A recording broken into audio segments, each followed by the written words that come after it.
இயேசு கிறிஸ்துவில் பிரியமான சகோதர சகோதரிகளே, பொங்கல் திருநாள் என்பது தமிழர்களின் பண்பாட்டோடு இணைந்த ஒரு அறுவடை திருவிழா. ஒரு கிறிஸ்தவன் இந்த திருநாளை எவ்வாறு விவிலிய கண்ணோட்டத்தில் அணுக வேண்டும், இது வெறும் கலாச்சார விழாவா அல்லது ஆன்மீக அர்த்தம் கொண்டதா என்று நாம் அறிந்து கொண்டாட அழைக்கப்படுகிறோம். இன்று பலர் ஏன் கிறிஸ்தவர்கள் பொங்கல் திருநாளை கொண்டாட வேண்டும் என்று தேவையில்லாத கேள்விகளை எழுப்பிக் கொண்டிருக்கிறார்கள். இது அறுவடையின் ஆண்டவருக்கு ஒரு நன்றி பலி. பூமியும் அதன் நிறைவும் உலகமும் அதில் உள்ள குடிகளும் கடவுளுக்குரியவை என்று திருப்பாடல் 24:1 நாம் படிக்கிறோம். நன்றி எறிதலின் விவிலிய அடிப்படை பொங்கல் என்பது நன்றி எறிதலுடைய விழா. விவிலியத்தில் நன்றி எறிதல் என்பது ஒரு முக்கியமான வழிபாடு. இஸ்ராயல் மக்கள் தங்கள் நிலத்தில் விளைச்சலின் முதற் பலனை ஆண்டவருக்கு கொண்டு வந்தார்கள். உன் நிலத்தின் முதற்கனிகளை உன் கடவுளுக்கு ஆலயத்திற்கு கொண்டு வர கடவா என்று கடவுளுடைய வார்த்தை உச்சரிப்பதை நாம் பார்க்கிறோம். பொங்கலும் அவ்வாறே ஒரு புதிய அறுவடையை இறைவனுக்கு படைக்கும் நன்றி அறிதல் என்பதை நாம் உணர்ந்து கொள்ள வேண்டும். இது ஒரு அறுவடை பண்டிகை, தி ஃபெஸ்டிவல் ஆஃப் ஹார்வெஸ்ட். பழைய ஏற்பாட்டில் யூதர்கள் வாரங்களின் பண்டிகை அல்லது அறுவடை பண்டிகையை கொண்டாடினார்கள். இது பொங்கலுக்கு இணையான ஒரு விவிலிய நிகழ்வு. நிலத்தையும் மழையும் தந்த இறைவனை அவர்கள் போற்றினார்கள், படைப்பை போற்றினார்கள். சூரியன், கால்நடைகள் என இயற்கையை போற்றுவது பொங்கலினுடைய சிறப்பு அம்சம். கிறிஸ்தவர்களாகிய நாம் இவற்றை தெய்வமாக வணங்காமல் இவற்றை நமக்காக படைத்த படைப்பாளையே, தி கிரியேட்டர், இந்த படைப்புகள் வழியாக நாம் போற்றுகிறோம் என்பதை உணர்ந்து கொள்ள வேண்டும். பொங்கலின் கூறுகள் என்ன?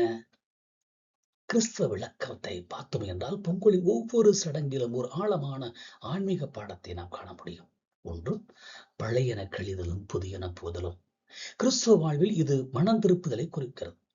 பழையவர்கள் ஒளிந்து போயின, எல்லாம் புதியவாயினாயின என்று 2 கொரிந்தியர் 5:17 படிக்கிறோம்.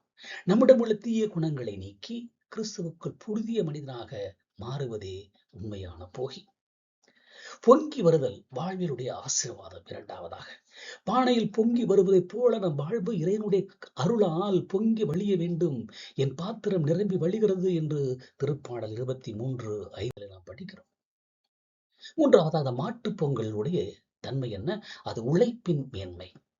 உழவுக்கு உதவும் கால்நடைகளை மதிக்கிறோம். விவிலிய உழைப்பை போற்றுகிறது. தன் நிலத்தை பயன்படுத்துகிறவர் அதிகாரத்தினால் திருப்தி அடைவான், ஆகாரத்தினால் உணவினால் திருப்தி அடைவான், நிம்மதி அடைவான். நமக்கு பயன்படும் உயிரினங்களையும் நாம் மதிக்கிறோம். இயற்கை சூழலையும் காப்பது ஒரு கிறிஸ்தவ கடமை. நீதிமொழி 12:12 படிக்கிறோம். ஒரு கிறிஸ்தவன் எப்படி பொங்கலை கொண்டாட வேண்டும் என்பதற்கு இந்த திருநாளை ஒரு கிறிஸ்தவன் சாட்சியாக கொண்டாட வழிகளையும் திரு அவை கொடுக்கிறது. படைப்பாளியை மையப்படுத்தல். சூரியனை படைத்த இறைவனுக்கு நன்றி செலுத்தவும், அவர் தீயோர் மேலும் நல்லோர் மேலும் தமது சூரியனை உதிக்க பண்ணுகிறார். சூரியன் ஒரு கருவி, கடவுளே அதன் தலைவர். இரண்டாவது, சமத்துவ பொங்கல் என்று நாம் கொண்டாடுகிறோம். அது உறவுகளின் சீரமைப்பு.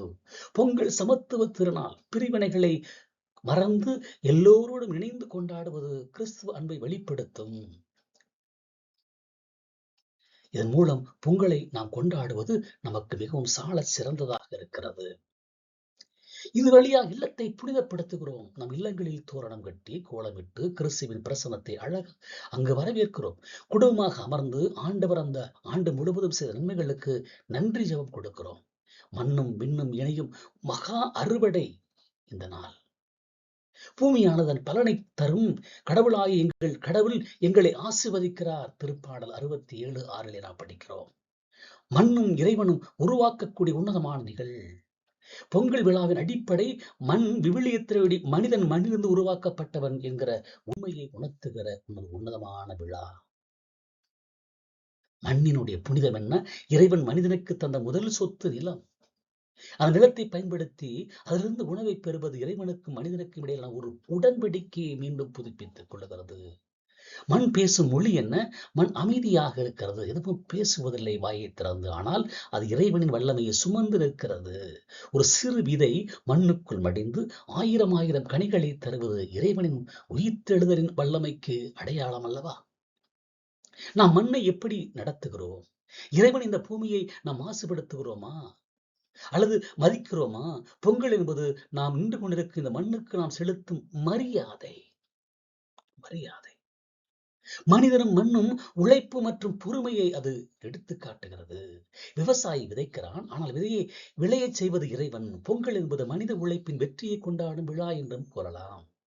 வியர்வையின் மதிப்பையும் இங்கு நாம் உணர்ந்து கொள்ள வேண்டும். உன் முகத்தின் வியர்வையினால் ஆகாரம் புசிப்பாய், உணவை உண்பாய் என்று தொடக்க நூலிலே 3:19 படிக்கிறோம். உழைப்பு என்பது சாபம் அல்ல, அது ஒரு வழிபாடு. பொங்கல் பானையில் பொங்கும் பால் ஒரு விவசாயியின் ஓராண்டு கால கண்ணீரையும் வேர்வையும் மகிழ்ச்சியாக மாற்றக்கூடிய தருணம்.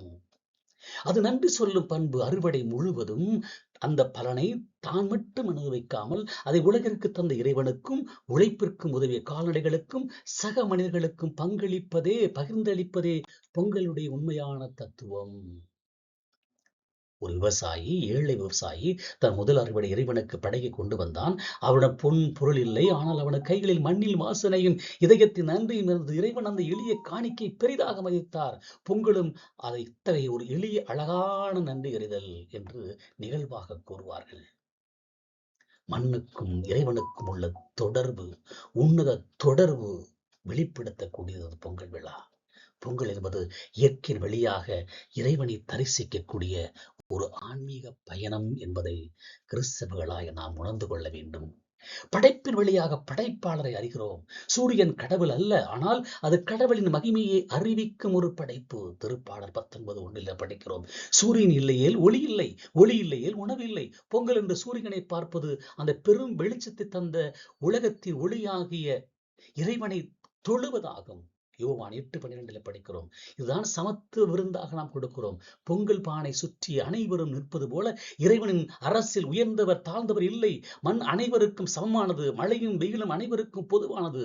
இந்த சமத்துவமே இறைவனின் விருப்பம். அன்புக்குரியவர்களே, இது நிரந்தர அறுவடை நோக்கி. இந்த பூமியின் அறுவடை ஒரு நாள் முடியும், ஆனால் நாம் செய்யும் நற்கிரியைகள், நல்ல காரியங்கள் எனும் அறுவடை விண்ணகத்தில் சேமிக்கப்படுகிறது. நீதியை விதைப்பவர்களுக்கு மெய்யான பலன் உண்டு என்கிற கடவுளுடைய வார்த்தையை நாம் உறுதிப்படுத்தியவர்களாக இந்த விழாவை கொண்டாட அழைக்கப்படுகிறோம். இறுதியாக ஒரு வாழ்வியல் தீர்மானம் நாம் எடுக்க வேண்டும். பொங்கல் என்பது ஒரு நாள் கொண்டாட்டம் மட்டுமல்ல, அது ஒரு வாழ்க்கை முறை. வாழ்க்கை முறையினுடைய அடையாளம். மண்ணை நேசிக்க, இயற்கையை சிதைக்காமல் பாதுகாப்போம். மண்ணை நேசிப்போம், மனிதனை நேசிப்போம், உழைப்பை போற்றுவோம், பிறரோடு பகிர்ந்து கொள்வோம், இறைவனை துதிப்போம். எல்லா நன்மைகளுக்கும் காரணமானவரை எப்போதும் நம் வாழ்வின் மையத்தில் வைப்போம். மண்ணை நேசிப்போம், மனிதனை நேசிப்போம், இறைவனை துதிப்போம். அனைவருக்கும் இனிய பொங்கல் வாழ்த்துக்கள். இறைவனோடு இணைந்து இறைவனின் சாட்சிகளாக வாழ்வோம்.